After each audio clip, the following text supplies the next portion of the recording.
Welcome to Sahaja Yoga Meditation this morning. Glad to see you on board, ready to meditate. Let us all bow down to Shri Mataji, raise our Kundalini, put on a bandhan. Jai Shri Mataji.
This morning we listened to an 8-minute meditation before we go into a talk which I found in a book called Sahaja Dhyana, a Sahaja guide to meditation. And dhyana means, I'll read out what Shri Mataji said about dhyana. But as I said, that realization is within your reach, nothing to be frightened about. If there is any such problem, we'll correct it. For that we use a method, a technique which all the Sahaja yogis know. For example, they raise your Kundalini. I can raise also. I raise my own Kundalini, on which I raise your own Kundalini. This is called as Dhyana Yoga. Actually, Sahaja Yoga is the Mahayogi Yoga. It is the greatest yoga by which you see you can raise the Kundalini of another person with your own hands, because the vibrations are flowing from your hands, the divine vibrations which can revitalize. It can give you a balance.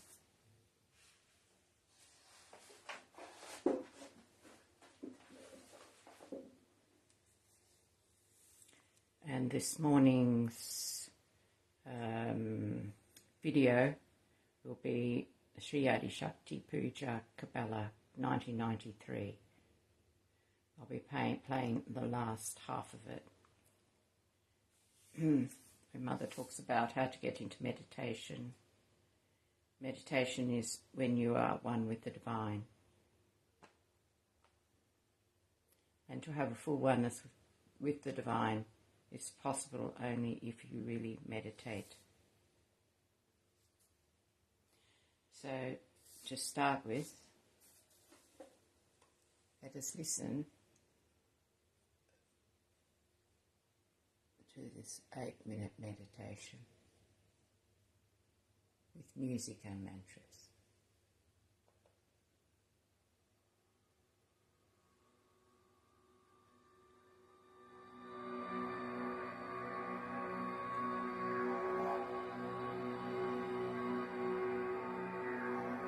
Sit comfortably. Put your hands on your laps, palm upwards. If you wish, you can close your eyes. Put your attention to the top of your head. Let your thoughts drop away and relax.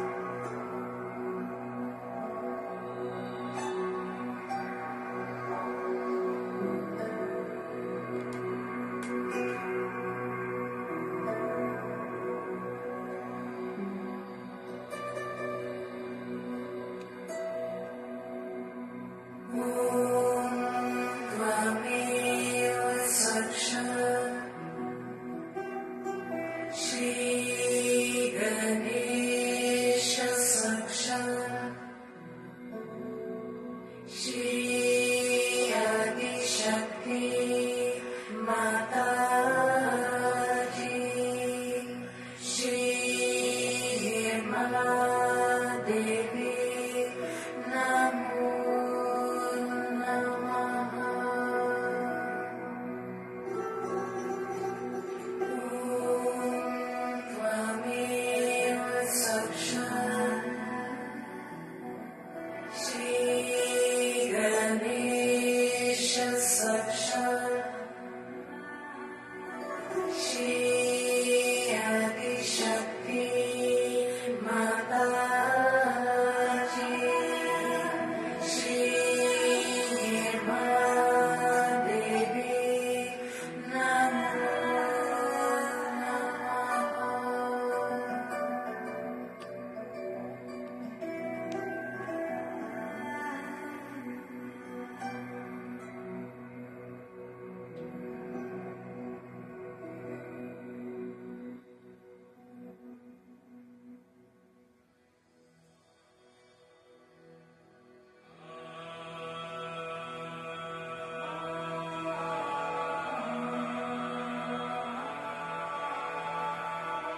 let us put our attention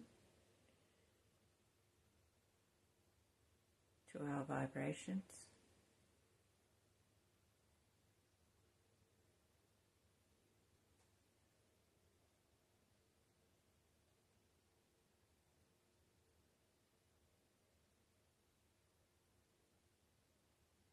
Let us see how we are balanced.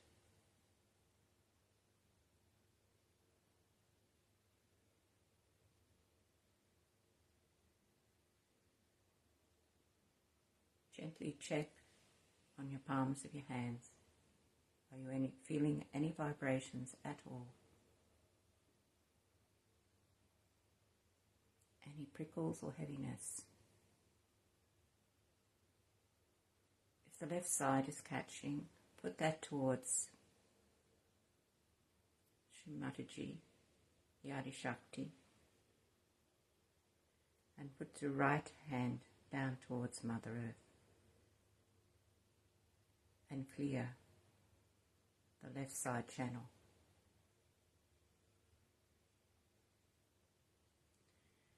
If your right hand is heavy or tingling and no breeze is being felt, the cool breeze, the Kundalini, is not being felt in the right hand, put the right hand towards Mother's photograph and raise your left hand towards the ether, the sky principle.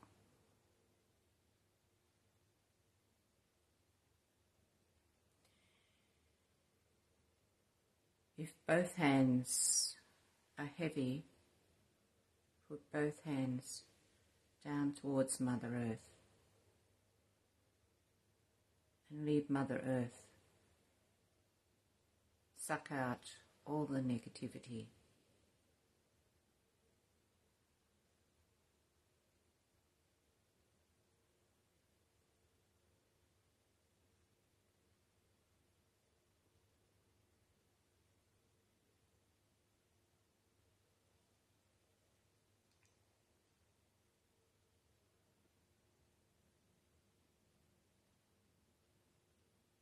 Take your attention back to the Sahasrara. Gently breathe, slowly and deeply. Try to find the balance between your prana and your mana, between the right and the left. Bring it back into the center.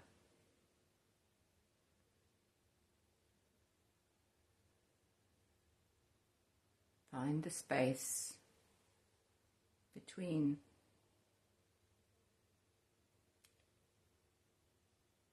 where there is no thought, no desire, no action.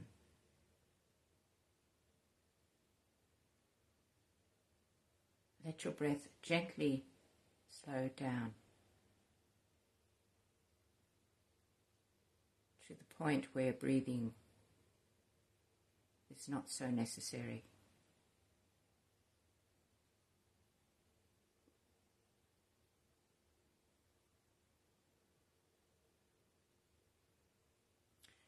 Any thought come, say, not that thought. I forgive. I forgive myself for those thoughts, and I forgive others that my thoughts are going to.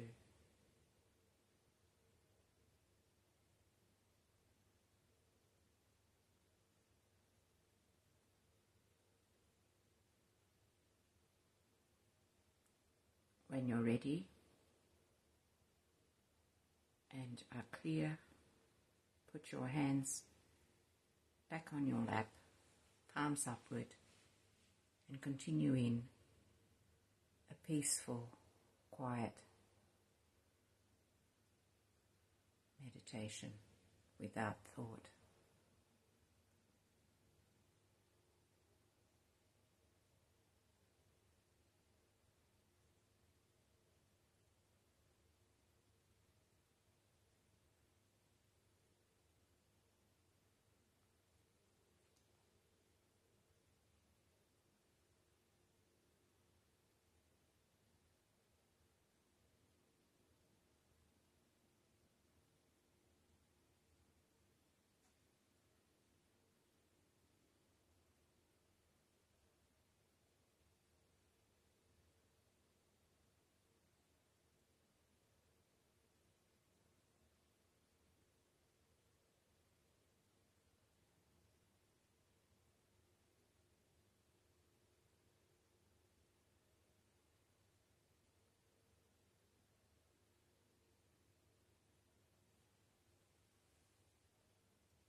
Now let us listen and imbibe Mother's great blessings by listening to the Sri Adi Shakti Puja in Kabbalah 1993 on the 6th of June.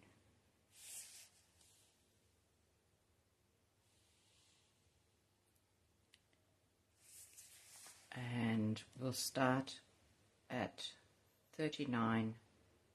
about 39 minutes. So this is the last 16 minutes of the talk. I would have loved to have played the whole lot, but have decided to play the last half because of time constraints.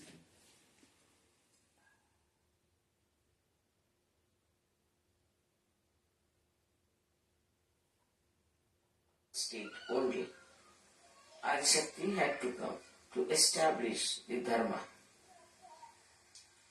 She had to work it out to establish the Dharma. It was a very shifty place, very shifty signs were there.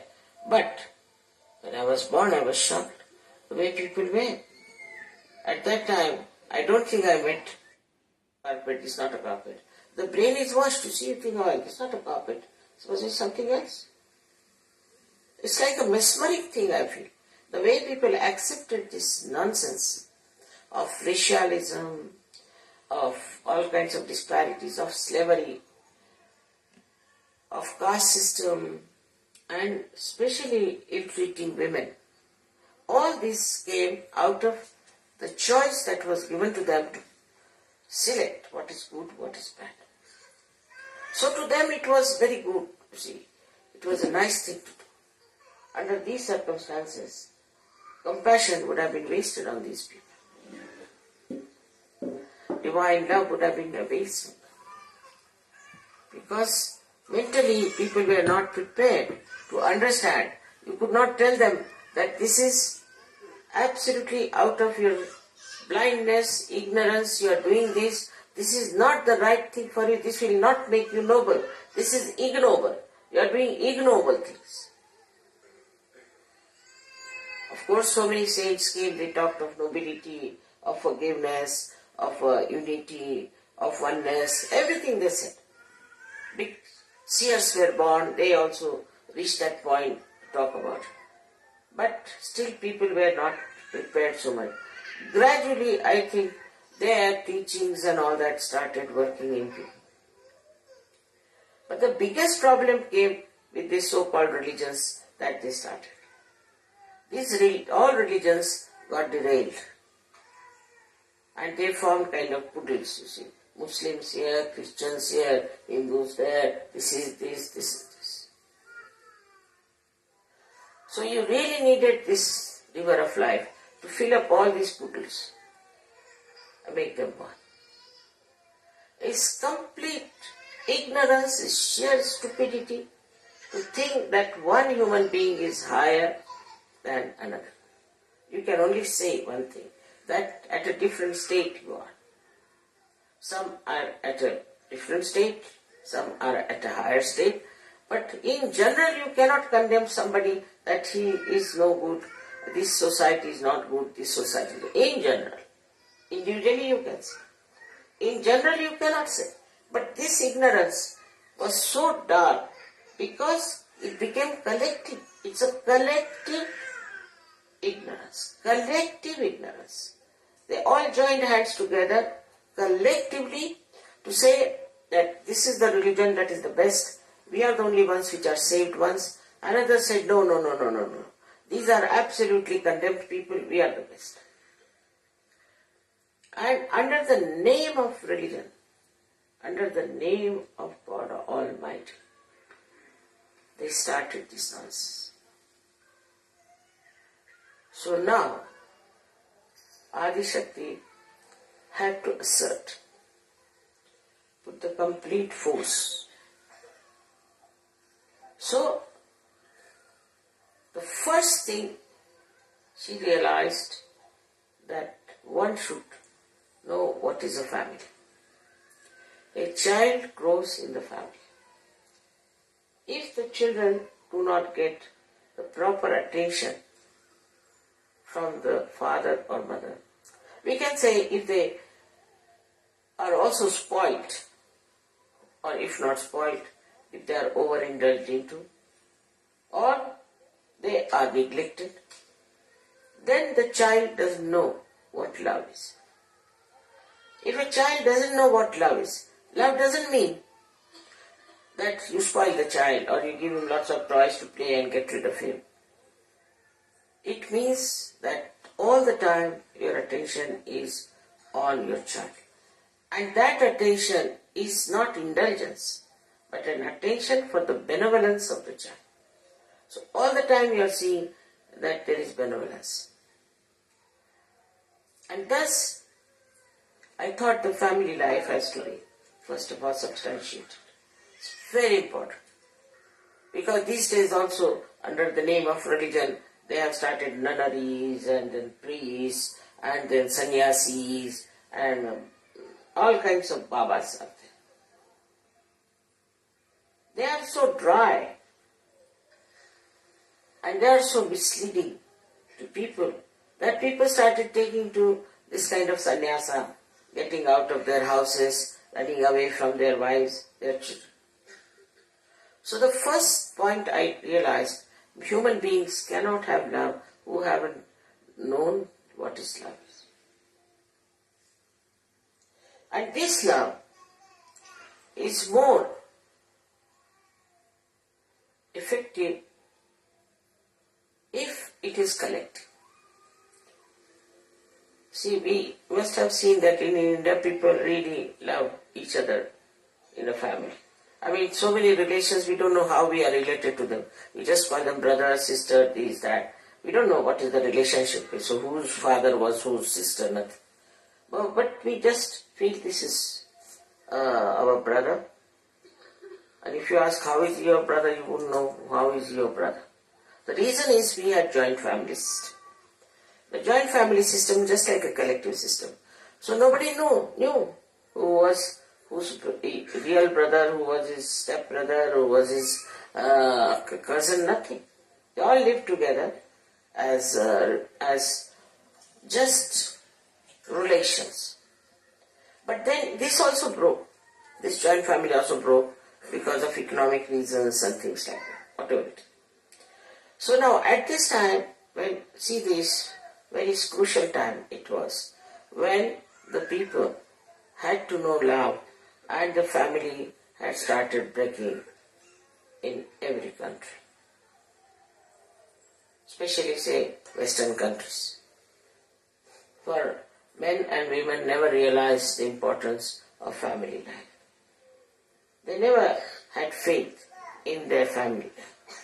So it became such a shifty thing for poor children. They were on shifty grounds and they couldn't grow properly. So they created a generation of violent, horribly possessed children. This generation then went into warmongering. They don't know.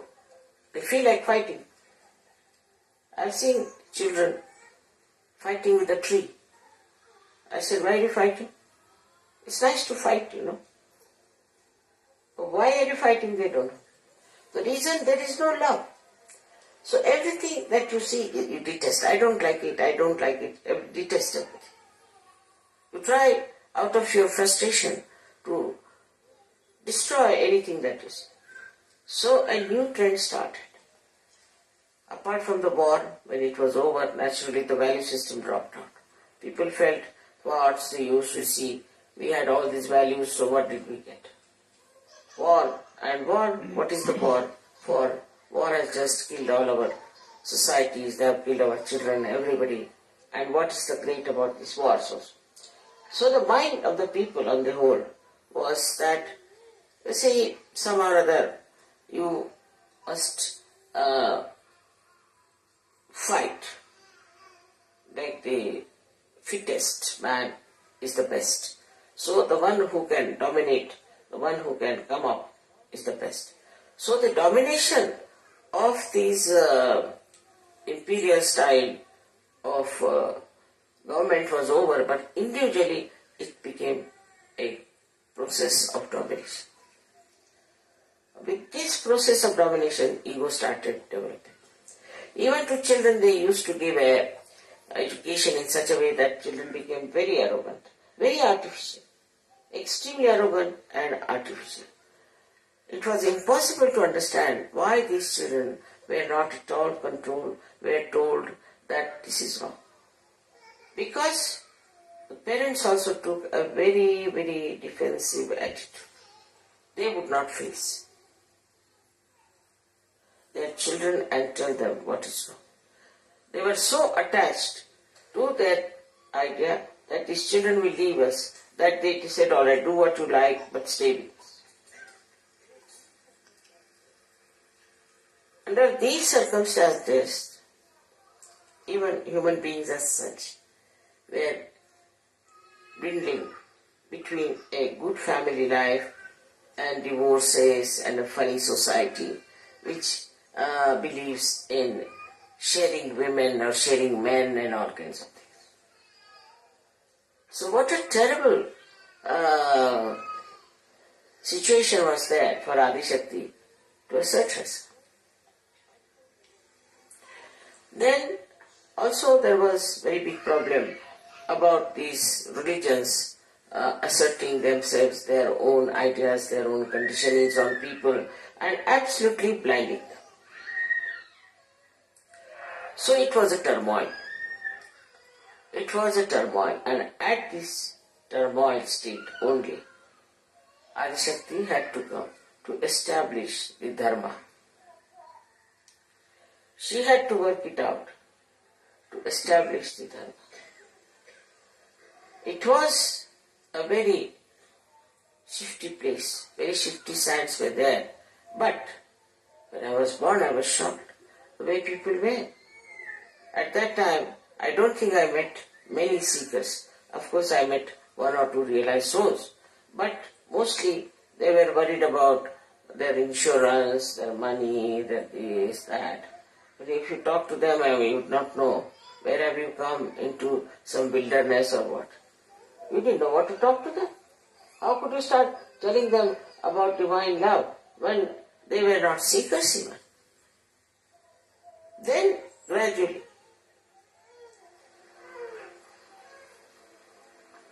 I felt confident. First I thought I have come a little early.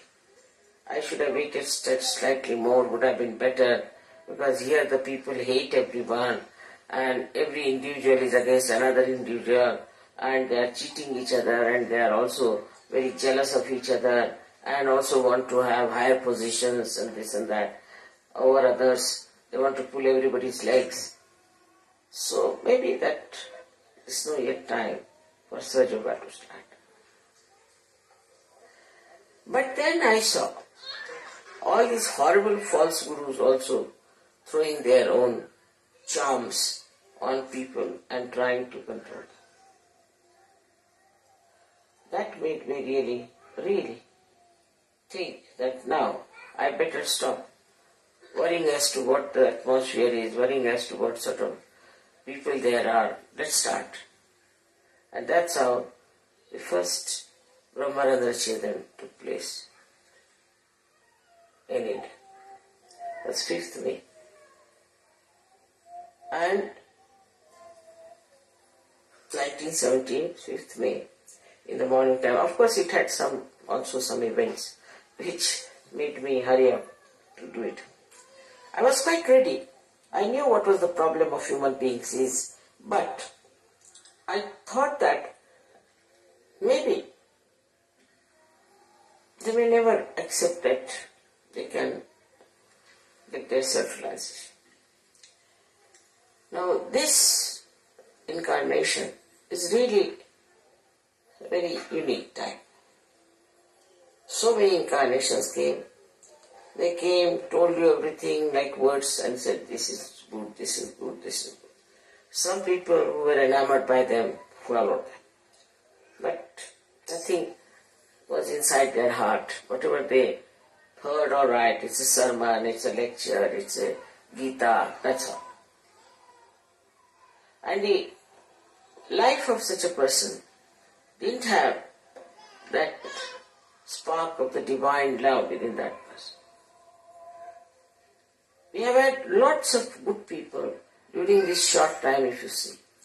If you see, Mahatma Gandhi was there, Martin Luther was there, all kinds of people you see all over. Abraham Lincoln was there, George Washington was there, we have William Blake was there, we had Shakespeare.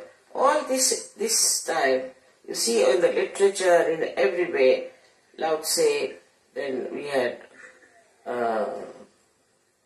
Socrates. But start from Socrates to today, we have had lots of philosophers, lots of people who talked about higher life. Despite that, people were thinking these are some absurd people. There is nothing in it too much to understand. Nobody would read anything about, say, Guru Gita. They would not. They would think that what is this nonsense? What's the use? It's all humbug going on like that. With this attitude, you see, you find all around. When I looked, I said, wow, how am I to tell them what they are, and what they have to find? And it was really my desire that there should be some keenness in people, just a little bit. If they give me a little chance, this divine love is so subtle, it will just penetrate into their hearts. But they would not. They were just like stones. You couldn't talk to them, you couldn't tell them about anything. And they thought no end of themselves. That's the worst part of it. Under these circumstances, Sahaja Yoga started. And there I find that the powers of Adi Shakti are much greater than the problems you see. I saw it very clearly myself. Because these powers are awakening the Kundalini. I knew I can awaken the Kundalini, no doubt, I knew that. And also knew that I can do it en masse realization. But I could never think that people whom I awaken will come back again. Because, see, they are ignorant people. I never thought that they'll come back, they'll practice Sahaja Yoga, or they'll go to this level. Never thought. If somebody had told me, I would have laughed at that person. Exactly what happened was that when I gave the first lecture anywhere, that hall would be finished, everything would be finished, nothing to do with that hall. I was staying somewhere else. The hall was taken on hire. And follow on, of course, very few. So I thought that, you see, it doesn't go into their heads. It just goes over their head. I think they don't want to understand anything. They did not understand it. Under the great pressure, see, I had the family problems, this, that. That was not so important. The most important thing was that how to penetrate into human. So the only solution was to raise their own Kundalini. To create that little light in them. Because if I go on sitting down with the idea that they will come around and ask me for Kundalini awakening and then I will awaken them, was a wrong idea. I could realize that. So, our mass realization started. And this really surprised people. It was no magic, it was not storytelling, but it was the truth. They could feel it on their fingertips. They could feel it out of their fontanel bone area. It's the actualization of Sahaja Yoga has worked the wonders. Otherwise, it would have been impossible. All these wonders that you see today are because your reaction, because the way you reacted, the way you received it. Otherwise, Adishakti is what? Good for nothing. If you do not accept, I am nothing, then you start. Actually, it is again, I say, your wisdom, your sense, your seeking has brought you to serve. I never write letters to anybody, I never call anybody. That all gurus do that. As soon as they go to any city, they write it down, the names of all the important people, and then they send them letters and get about 2-3 at least per such program. But without doing all that, you see how we have managed this Amasril Kundalini awakening, by which people started understanding Sahaja. We started penetrating into them. Now, for that, I had to raise my own Kundalini like that. Every time in a public program, I raise my nose. And in my Kundalini itself, I catch all your problems. It's painful. That's why after puja, I become very sort of like a stone, I should say, for a while. Reason is I am absorbing all that is within. Like I have put you all in my body. You are parts and parcel of my body. Every cell that I have is for your abode. And you have to be that subtle to understand that if we own something or if we have something to be done about Sahaja Yoga or anything, if we want to start an ashram or anything, immediately I know. How do I know? It's because you are inside me. Most of the things I know very clearly, but some of these things I don't know that clearly. Because of one thing.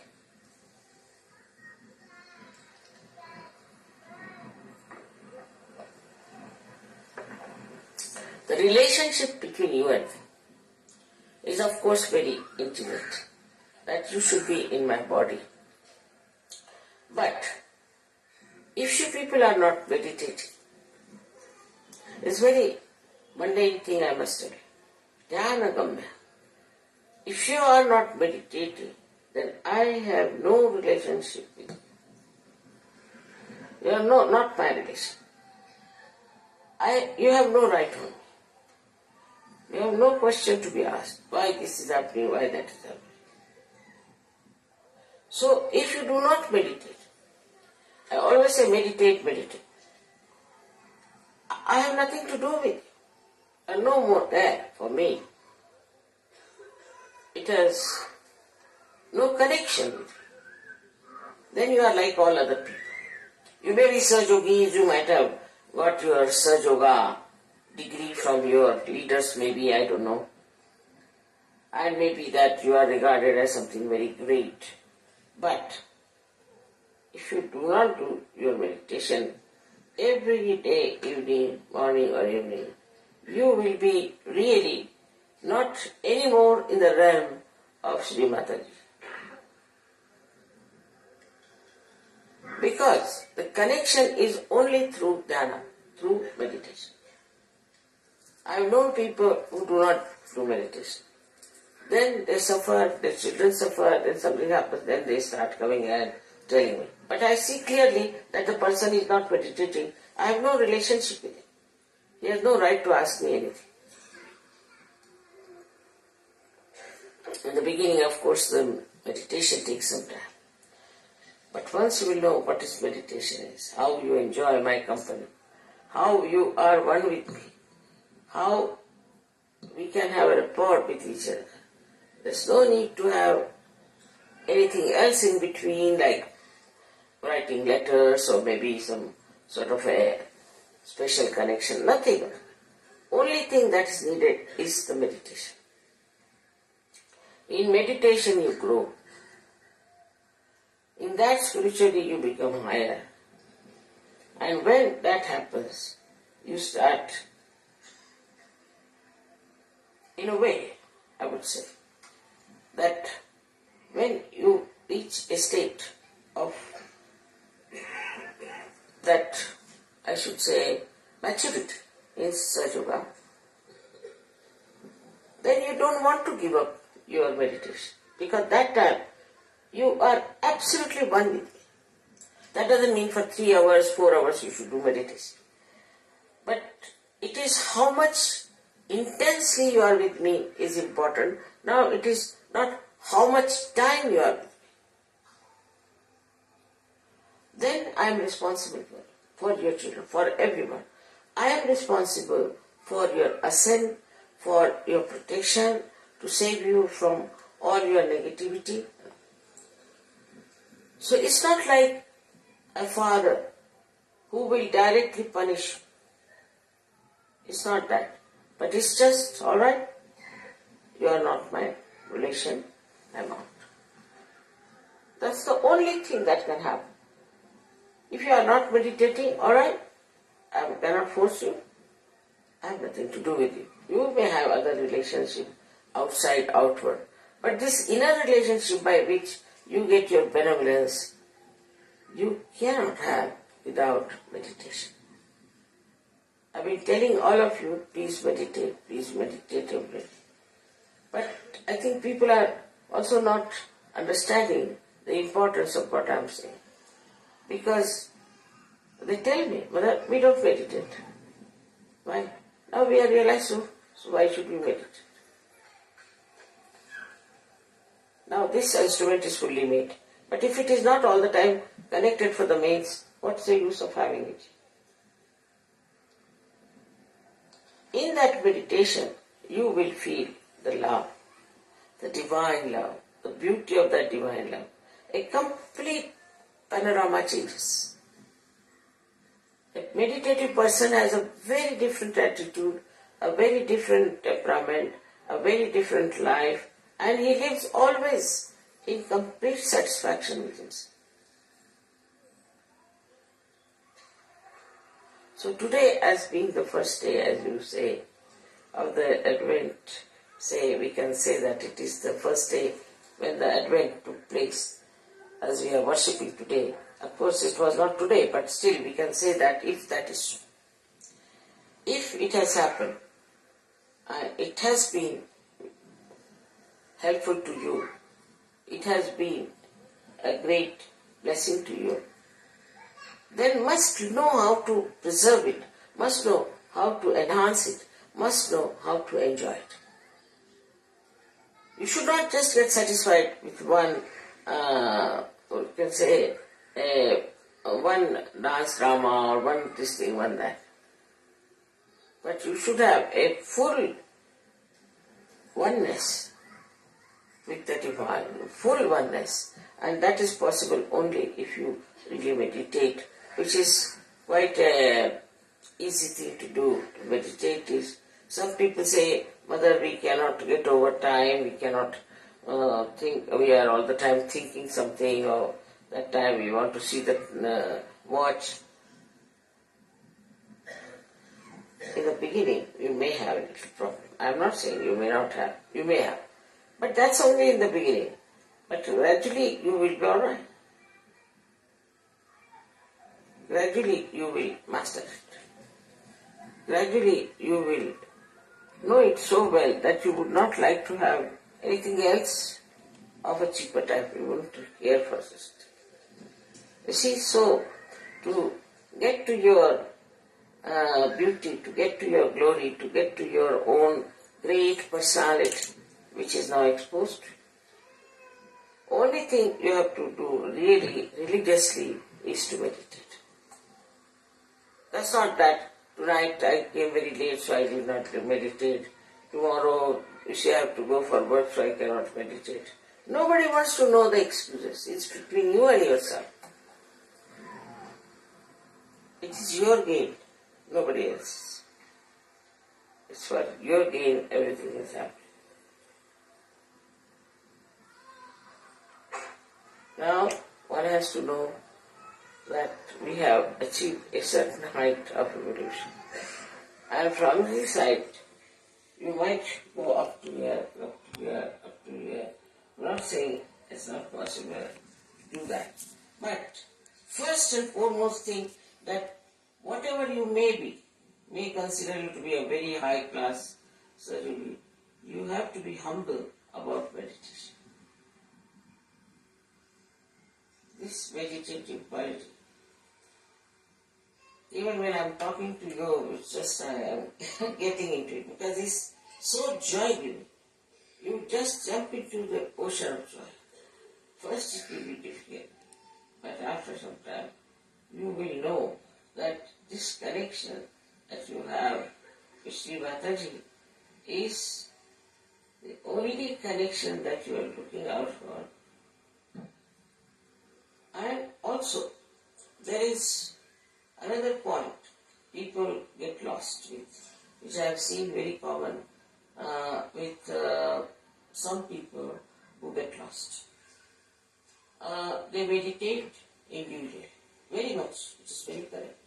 Individually they will meditate.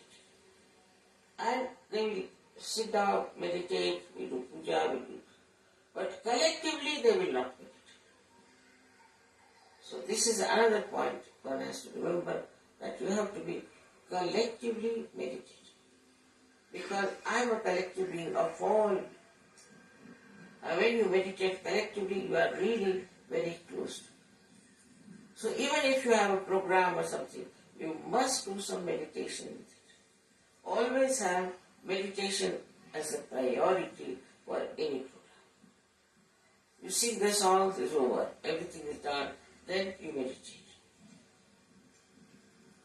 If I am insisting on something, you must know that this must be the truth I am telling. Absolutely the basis of it, though it looks rather mundane, but it's very important. Now, for us to worship Adishakti, I don't know what's, because there has been no prayers or anything about Adishakti. Up to Bhagavati they have gone, but beyond Bhagavati they have not. So I don't know what sort of pujas you will have, but let's try something. Maybe. I'll leave that there. I'll post the talk, and it went for a bit longer than I thought I was going to play, but I'm sure you enjoyed it. Now let us finish up by raising our Kundalini, putting on a bandhan, and surrendering by bowing down to Shri Mataji, the one who resides within us if we meditate. Jai Shri Mataji. Have a wonderful day today. I'll play a rag, Jodi, for 5 minutes if you wish to continue in meditation for a few more minutes. Jai Shri Mataji.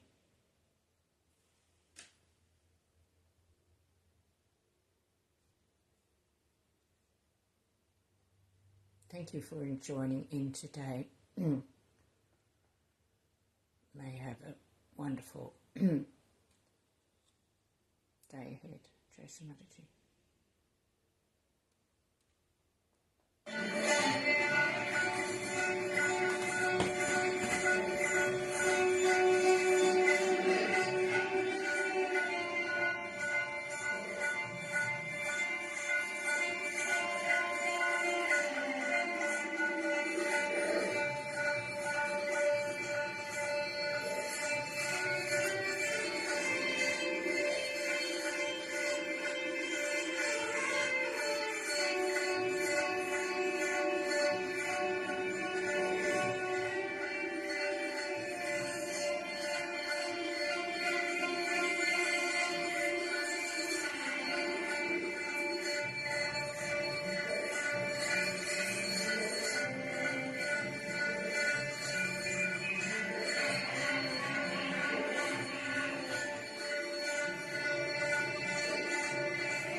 Jai Shri Mataji. Have a wonderful day.